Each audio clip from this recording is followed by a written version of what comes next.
Hello, my name is David Kirschbaum. I welcome you to How We Got the Bible Part 2, the First Century Church. Jesus did not put anything into writing except for when he wrote those few words on the sand. So we don't have any direct writings of Jesus Christ. And the early apostles didn't write down anything immediately. What happened was, Jesus was born, he died on the cross, and then some 20 years later, around then, the first book of the New Testament was written, either a Pauline letter or Peter. And then for the next 50 years, the 27 books were written. So we have a period of 20 years where the church didn't have any book. We take the 27 books that we have for granted. Well, can you imagine what it would be like to not have not one book? You're relying on your memory, the tradition. What did the apostles do? They preached the simple message of Christ. They preached about his life, they preached about his miracles, and they preached his message. And they also preached his death, burial, and resurrection. Very simple. They probably used some Old Testament scriptures to point it to him, preached about him, and they just kept giving the message of God through Jesus Christ, the love, the grace. And that's what the early church heard, and that's what the early church knew. And so the early church went along for those first years. They preached, they baptized, they took the Lord's Supper, they preached again. And it just kept going in that direction. And they spread out around the Mediterranean. Some maybe went to Asia. There's tradition that others went north into Europe, maybe as far as England. And so the message was spreading.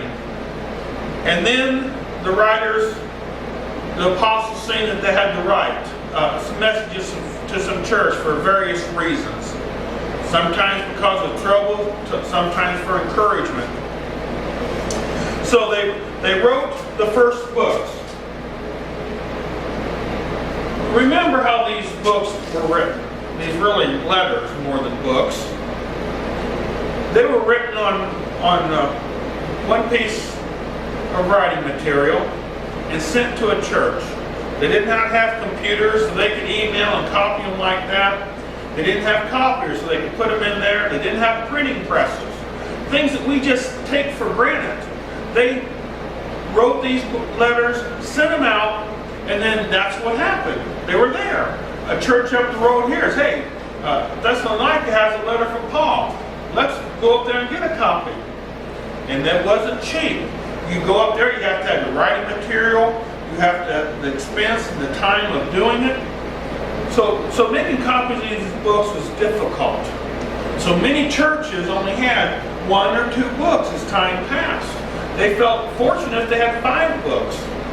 And that's how the early New Testament began to develop, with these sporadic books here and there, not codified into a single 27 books that we have today for quite some time later.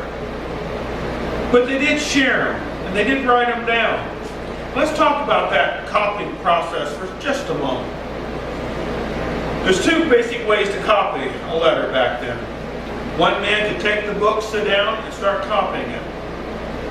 He would copy. Sometimes he would maybe drop a line. Sometimes he may read something in a book, not like it, and leave it out. So we see that what we call copying errors sort of enter into the process. Not in all of Scripture, but in certain places where it happened. Then if you had a large room to where one man was reading the book and other people were writing it down, he might read a word wrong, or the word might be heard wrong, or he might drop a line again. And there again, you have what we call copyist errors. And that's nothing to be concerned about. We'll discuss that later in a couple of parts down the road. But it's something for you to be aware of this kind of thing happening.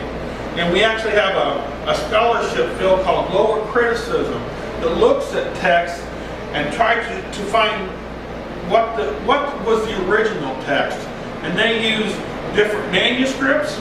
They look at the 2nd century writers who were famous for quoting the Bible. And they could look at those quotations that are in like Shepherd of Hermes and the Didache. And they put this all together to where they can give us probably a real close part of what the original letter was. So that's what the early church did to start getting letters out there. As a side note, what do you think they did for music? They didn't have songbooks. They didn't have what we have today. They used probably the songs like Elizabeth when she was singing to Mary when she heard she was pregnant with the Messiah, or the song Mary sang, the Psalms, and some other songs out of the Old Testament. I imagine even they started creating a few little simple songs for themselves.